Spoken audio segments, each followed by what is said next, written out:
Welcome back to Giving Chances Farm. I'm Tony, and today we are putting together some winter patties for the bees. In the past, we have bought the winter patties already in patty form, same as we do with like the pollen patties, but this year they offered it in a 5-gallon bucket. And it was a little bit cheaper to do it that way. And now we're coming home. It says to put, for a double brood box, which is what we run, do 1 to 3 pound patty in between the top and the bottom box. So lift the top box up, put your patty in there, and set it back down. Go on about it. So right now what we're doing is, Brittany's over there, she's got the scale out. She's putting ballpark of 1 pound of the patty on there. I'll kind of give you an idea of what it looks like. And that's what it looks like coming out of the bucket there. And we're putting it in this Reynolds paper. And then I am using a trusty dusty rolling pin and basically just kind of flattening it out so that it'll be thin enough to be able to get between the boxes and not cause any problems with the boxes actually sealing. It's a little bit unseasonably warm today. Yesterday was high 40s. I know they were out because I was out in the driveway changing the oil on the car yesterday and had a few of them kind of buzzing around trying to see what I was doing. Probably had nothing to do with the bright fluorescent green sweatshirt I was wearing, because that's what they seemed to be drawn to yesterday. But so basically we roll it out into a little thinner patty, put it on the stack, and move on to the next one. So currently going into winter this year, we are taking 26 hives into winter this year, so a little bit of a change from last year where we had 17 hives going into winter. We come out of winter with 13, so we did suffer 4 hive loss last year, which by percentage wise, that's not that bad really, in comparison to some others. I know, especially like when we go to our bee club meetings, there will be people there that have, 5 or 6 hives or so, and every winter they lose them all and then have to start over again. And they've been doing it for 15 plus years or so. That gets expensive, having to replace your bees every year. I think for me at least, and for our family, I would be kind of, some things are controllable, some are not. We're still new at this as well. I mean, this is only our 2nd year into it. But as with most things we do, it kind of looks like we just go willy-nilly and jump in with both feet and don't really think about it too much sometimes, is what some people think. But in all actuality, we spent the good part of the winter before we got bees watching as many YouTube videos as we could come across. We went and took the classes from Baston's Honeybees, which is our mentors, and we Then we ordered the bees.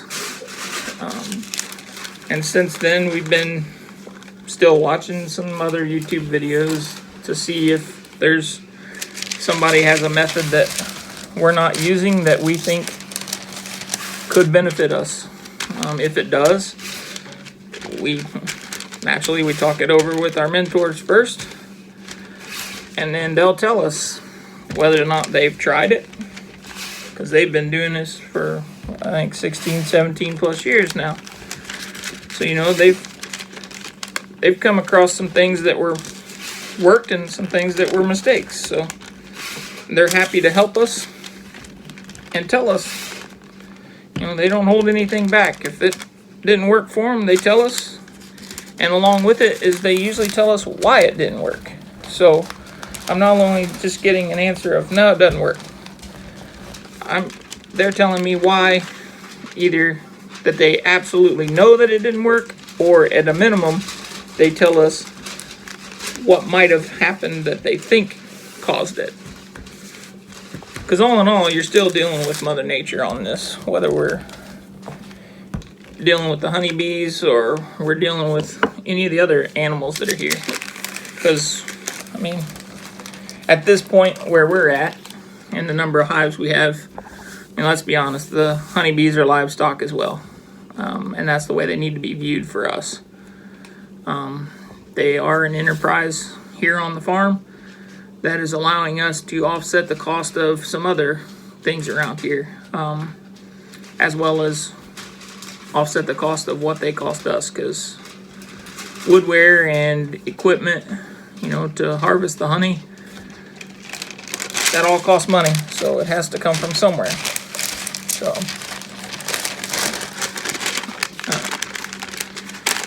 and in order to be sustainable, we need to make sure that when we start a different enterprise, similar to, like, you know, last year, the girls, or I guess the start of this year, the girls started looking at dairy animals because they wanted to milk something.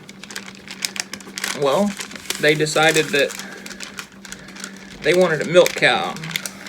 I tried talking them out of it and finally won the discussion, we'll call it, and had them slow down a little bit and think about the cost of things and how they were going to be able to afford to raise a dairy cow, because, I mean, you know, cows aren't cheap to raise. They take a lot of feed inputs, and when it comes to a dairy cow, eventually they're going to have quite a bit of milk that you're going to have to deal with too. So then you have to decide, are you going to hand milk it or what? So they come to the conclusion they were able to get a dairy goat, and they funded that by selling one of their show cows. Or actually, it ended up being one show cow and then a cow-calf combo is what they sold to be able to afford it. But since then, they have paid every dime that it has cost us for anything to do with those goats. So, trying to teach them the value of money and to understand how to care for something besides yourself as well. That way, you know, they'll be a productive member of society, right? So with that, you know, Brittany and I had to think of the same thing when we decided we wanted to do honeybees. So when we decided we wanted to do honeybees, we started looking into what we could do with selling the honey, how we could sell it, those kind of things. So last year, year one, we ended up getting 50 pounds of honey total. Decided that, you know, that was a little bit excess of what we were going to use, or at least so we thought, because, you know, you kind of judge it off of what you used it for when you bought it from the store, not realizing that, man, this is not store-bought honey. It tastes way better, and there's lots more things we could do with it. So, but anyways, last year we sold basically just to friends and family. That was it. Because, you know, we had 50 pounds and we really only was trying to get about half of that's what we tried to sell off, and we did. And it actually only took us just a couple of hours once we made a post on Facebook that we had some available to kind of sell out last year. This year, as you know from our extracting video, we hit a lot more than that. So we decided to start doing the farmer's market. Well, with the farmer's market, it opened up different avenues for, one, for us to see other products that are out there that are usable, and had customers come up and talk with us and ask us about different things, whether we had them or not. So they come up and ask us if we had beeswax for sale. And I was like, well, we have some cappings that I could melt down and we could see. So we looked into what others were selling the beeswax for. The people that were asking us if we sold it, I basically give them the price, and then they said, yep, they'd be interested. So bring me however many they wanted for that time, you know. Like at one time we actually sold 22 1-ounce bars to one person just because she seen that we had them available. So being inquisitive, that we wanted to kind of understand more about how our products would be used or could be used. That way we could tell other customers.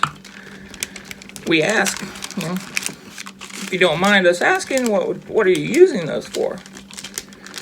Well, she was actually going to make food wraps with them, which she went on to explain that basically it was, she found the recipe, I guess you would call it, on Pinterest, to where you take a piece of cloth and you melt the wax down,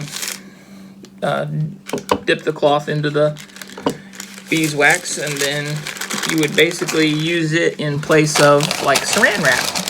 So you could either cover a bowl with it to seal it, or you could actually even wrap a sandwich with it.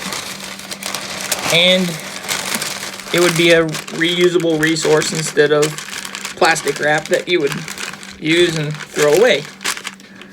So it's like, okay, so now we know, you know, when others ask us, hey, what do you use beeswax for? We had an option to tell them. Then from there, we started having customers come and buy it for woodworking. Well, my brother is the woodworker of the family. So when I asked him about it, he's like, oh yeah. And come to find out, he never thought about us having it, but he was looking for some, so I took him some to try out. So he liked it, so then we were able to start marketing it for that. And then I started getting into a little bit more woodwork and started turning some items, and found out that I like the beeswax for finishes also. So now we know we have an outlet for the stuff. Now we just need to produce more of it, right? Oh, hi sis. You bringing another one for me? Yeah, and I also want to help. Okay. Well, so what we do is kind of use your hand first. Just kind of smash it out and just watch it so it doesn't come out of the edges, okay? Then we start in the center basically and just kind of roll it forward. Let me see, I'll put this back. We'll roll it to that end and we roll it backwards. Just making sure that we don't smush it out of the paper. or at least try to, okay? Yeah, because that'd be bad. Yeah. That's about all there is to it. Not too bad, is it? Alright. So, pretty much, that's kind of what our day is going to consist of today. Is trying to put these together. That's bad. Yeah, there's some of them that are out a little bit, but that's not... We're going to put them on the hives, so it'll be okay. Do you want me to put them Nope. over there? They kept falling, that's why I quit putting them over there. Okay. The stack was getting too tall.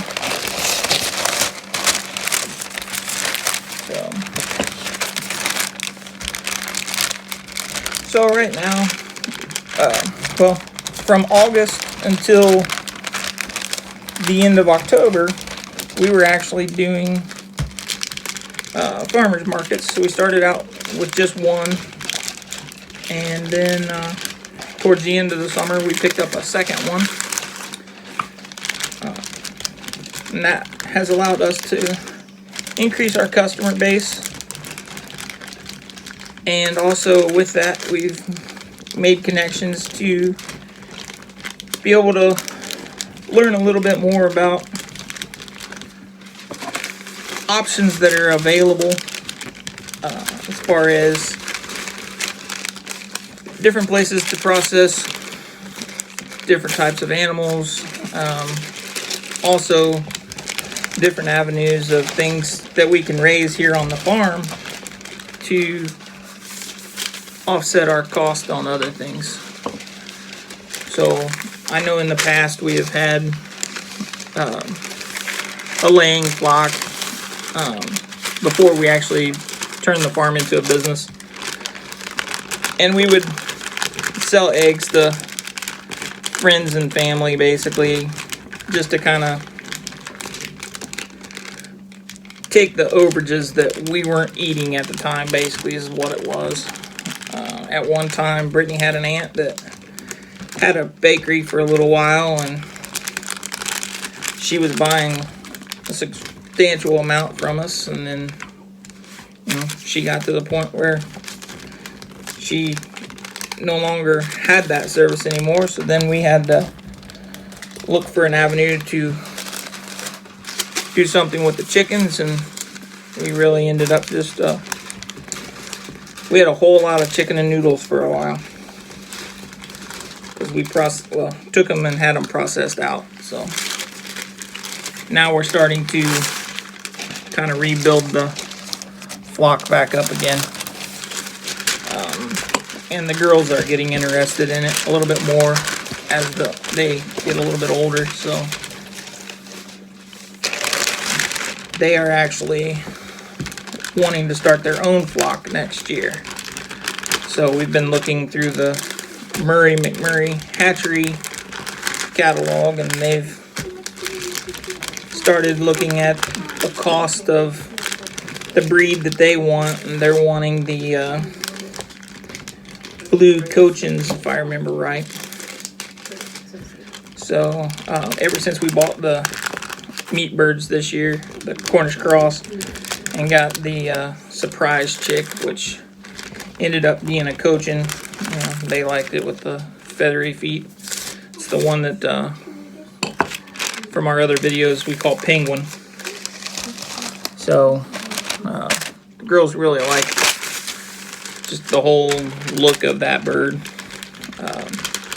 Although when you really get down to dollars and cents and you look at it, as far as the number of eggs those lay, they don't really lay a high number of eggs, but their eggs are sought after, especially for hatching eggs, because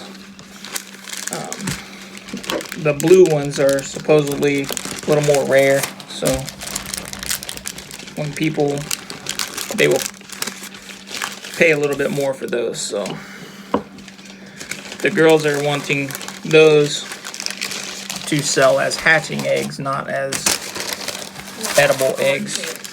Yeah, or us go ahead and hatch them out here and then sell them off as chicks. But we do still want to eat some of the eggs. yeah.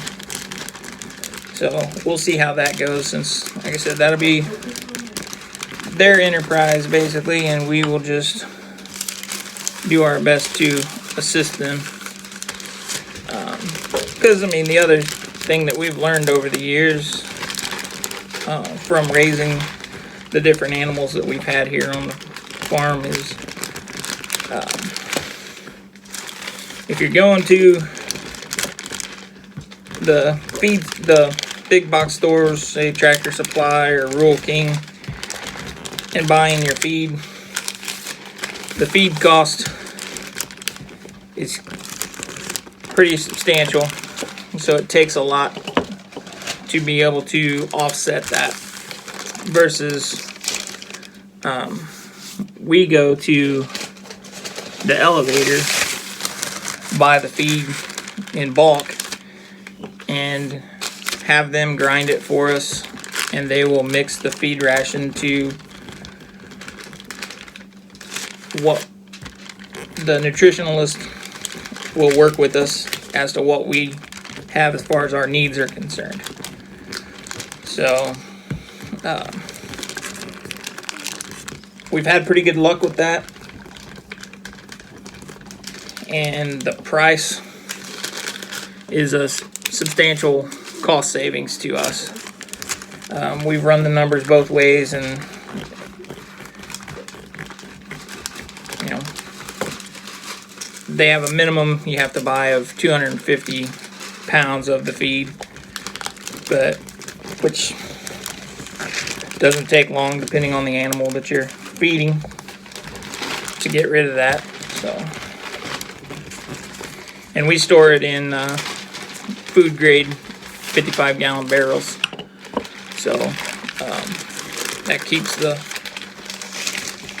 critters out of it, so we don't have to worry about mice and those kind of things getting into our feed,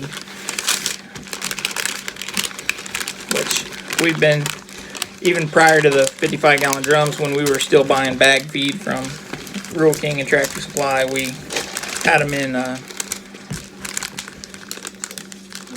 steel trash cans at that time, that were the ones from Menards that actually said, you know, it's got a picture of a horse on the side of it, but like those, basically like a 30-gallon trash can, but by the time it's over with, you're giving almost 30 bucks for one of those.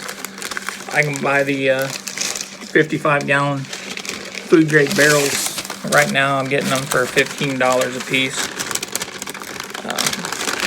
So, and I've bought from the same guy a couple different times now. So, and they are they were used for red gold. Had I think they're tomato paste or something like that in it, because that's about what it looked like. You just gotta rinse them out. You want to do this one? Start there and go that way. So, but it I like the way that those latch, the lids on them latch, because they're easy enough for the girls to be able to get into them without our help. So it also gives them a little bit more of a sense of independence. They're not as reliant on mom and dad just to open things up for them so they can feed their animals.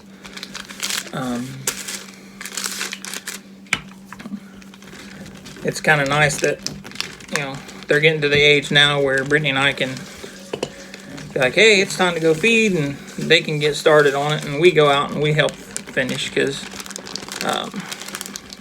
they're not big enough yet to move a square bale all the way. You know, they can't pick it up and carry it and walk with it.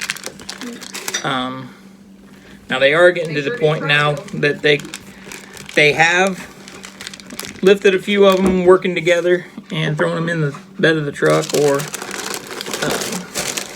put them into the little garden wagon that we have. So we're getting better at it. But they're getting there. So, all right. Well, is that all 26? That's 26 of them. All 26 patties. There's one stack here and another stack on the other side because the stack kept falling over on me. So we'll do another video of us actually putting them into the hives because the day kind of got away from us today. I don't think I have enough time to get out there and get suited up and actually get them into the hives. So hope everybody enjoyed the video. Thanks for spending time with us today, and we'll see you tomorrow. Bye.